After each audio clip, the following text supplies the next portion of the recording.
Kristus, senang sekali bisa berjumpa lagi di pagi hari ini. Sebelum kita beraktivitas, mari kita dengarkan firman Tuhan. Sebelum kita dengar firman Tuhan, mari kita berdoa.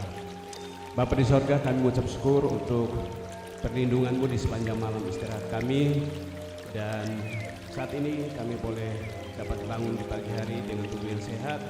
Dan sebelum kami beraktivitas, kami ingin mengawalinya dengan merenungkan firman-Mu. Berkati kami ya Bapa, dalam nama Yesus firman hidup kami berdoa. Amin.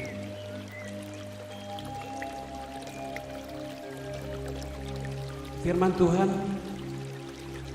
pagi hari ini terambil dalam kitab Daniel pasal 7 ayat yang ke-13 dan 14. Demikian bunyinya.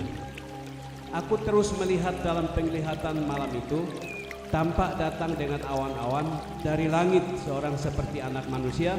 Datanglah ia kepada yang lanjut usianya itu, dan ia di bawah di hadapannya. Lalu diberikan kepadanya kekuasaan dan kemuliaan dan kekuasaan sebagai raja. Maka orang-orang dari segala bangsa, suku, bangsa, dan bahasa mengabdi kepadanya. Kekuasaannya ialah kekuasaan yang kekal, yang tidak akan lenyap, dan kerajaannya ialah kerajaan yang tidak akan musnah. Tema renungan kita pagi hari ini adalah hadir dalam kehidupan Daniel. Bapak Ibu saudara-saudara yang dikasihi oleh Tuhan Yesus Kristus, Tuhan hadir dalam kehidupan setiap orang percaya melalui berbagai macam cara. Salah satu cara ketika ia hadir dalam kehidupan Daniel adalah melalui satu penglihatan, seperti yang diuraikan dalam Daniel pasal 7. Saudara-saudara yang kasih dalam Tuhan, dalam penglihatan Daniel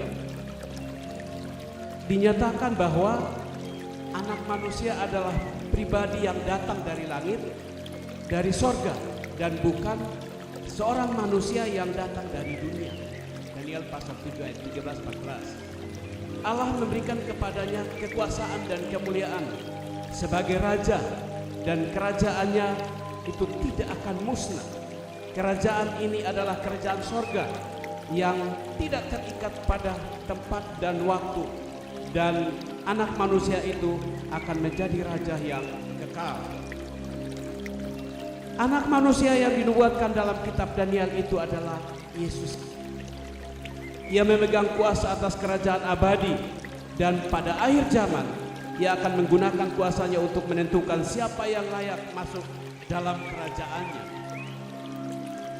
Walaupun dia berkuasa atas kerajaan surga, ia selalu hadir dalam hidup orang-orang miskin, orang-orang lemah, terutama orang berdosa yang menderita.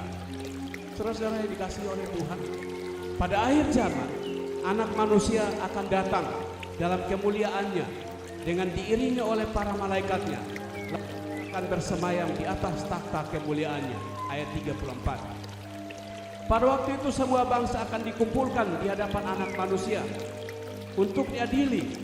Walaupun yang disebut adalah semua bangsa, pengadilan ini dilakukan kepada setiap orang, bukan kepada setiap bangsa. Dengan kata lain, semua orang dari segala bangsa akan dibawa ke hadapan anak manusia untuk diadili.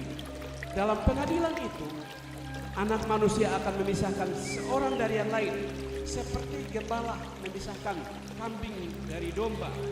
Dia menempatkan domba-domba di sebelah kanannya, sedangkan kambing-kambing di sebelah kiri. Dasar yang digunakan oleh anak manusia untuk menghakimi adalah perbuatan yang dilakukan oleh setiap orang selama di dunia ini.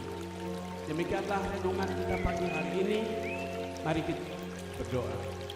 Bapa kami yang di sorga, kembali mengucap syukur dan berterima kasih untuk firman-Mu yang mengingatkan kami akan kebenaran iman yang kami terima, yaitu bahwa Yesus anak manusia itu adalah raja yang berkuasa atas kerajaan sorga. Kami mohon Tuhan tuntun kami agar kami dapat melakukan pelayanan kasih terhadap sesama, terutama mereka yang membutuhkan pertolongan-Mu. Dalam nama Yesus kami berdoa. Amin.